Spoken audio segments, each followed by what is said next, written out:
Donc, qu'est-ce qui s'est passé aujourd'hui sur les indices? Je rappelle que l'idée, développée dans la vidéo hier était de dire que on avait en 2 heures une figure de retournement, qui se dessinait avec double prise de liquidité et réintégration et donc pour valider cette figure, on devait casser, le dernier plus haut. Ce qu'on voyait donc si on se met, heu, avec le 30 minutes, c'est que Heu, hier, on avait cassé, ce plus haut là et ce plus haut là, mais que par contre, quand on regardait, sur le DAX, on n'avait pas cassé encore de plus haut. Donc en ouverture, aujourd'hui, on a cassé, ce plus haut là, le dernier plus haut sur le DAX, heu et on a cassé, heu,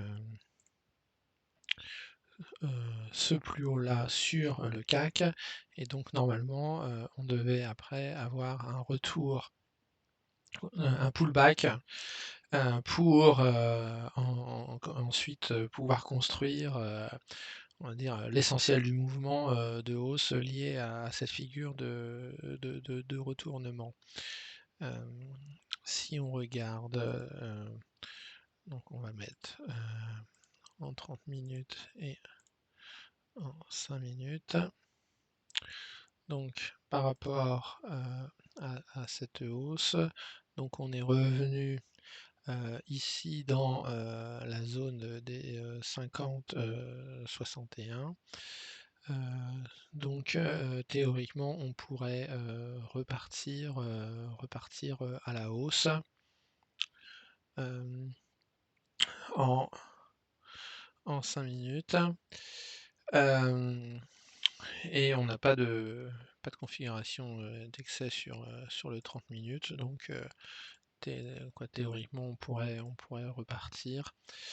Après, il y a un autre scénario qui est possible, c'est que, ici on a construit, une zone de liquidité là sur 7160, sur le CAC, donc on pourrait, très bien, avoir, donc suite à cette impulsion, un mouvement de consolidation, on fait ça, hop, et on revient, prendre la liquidité sur 7160 pour, repartir à la hausse.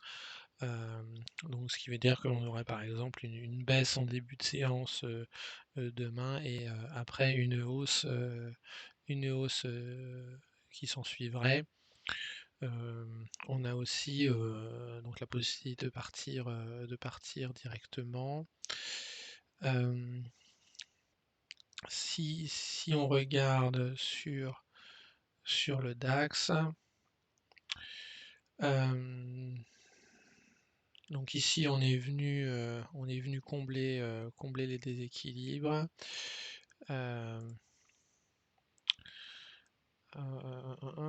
donc ici on a ce plus bas qui est avec ce plus bas, quoi. Il y aurait la possibilité également sur le DAX de venir, rechercher le plus bas ou simplement de prendre, cette liquidité-là sur 15 780, là d'arriver dans cette zone entre 15 760 et 15 780 pour repartir, à la hausse, demain si on partait pas, directement, à la hausse et sur le CAC, donc soit on pourrait casser les 7160, soit on pourrait, revenir, dans cette zone là, 7168, 7175, soit entre 7000, ça vers cette zone-là, 7160, 7170, avant de repartir à la hausse. Après, ce qui est possible, c'est qu'on ait une baisse, en après séance et que ensuite on ouvre directement en hausse demain. Par contre, ce qu'on ne veut pas, c'est, par exemple, aller casser les 7236, là, combler le gap et se retourner. Ça, ce serait, plutôt mauvais signe.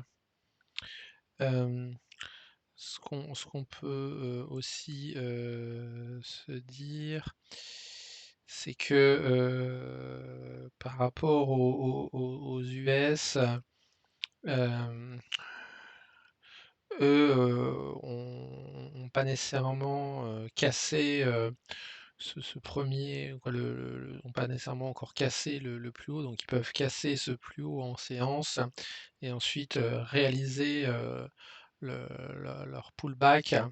Et ça correspond, en fait, le retour en début de séance demain correspondrait à la continuité de ce pullback en fin de séance, US. En tout cas, à ce stade, le biais reste positif pour la suite. Toujours si on fait un report de range. Mince. Ici, on a une hausse de 1,84. Ça veut dire qu'on pourrait, à minima, venir recombler ce gap qui a été ouvert là lundi dernier. Euh, et donc sur le DAX, c'est un peu différent. Euh, euh, Ce qui est un peu embêtant ah non, si sur le DAX on a bien cassé à l'ouverture et fait le pullback. Donc ça serait pas mal. Voyez, pour moi, il y a deux scénarios, quoi. Soit on monte directement, soit on fait un pullback en début de séance et après on monte. Mais en tout cas, à ce stade, on est sur un biais, un biais baissier, puisque ici on a cette figure de retournement qui se forme. Après, on ne sait pas du tout, à ce stade, on ne sait toujours pas si on va avoir une hausse, donc là on a une accumulation, une hausse, une redistribution et on repart vers le bas, ou si on va avoir un mouvement pom pom pom et aller casser ses plus hauts. Ça, à ce stade, on n'en sait rien du tout.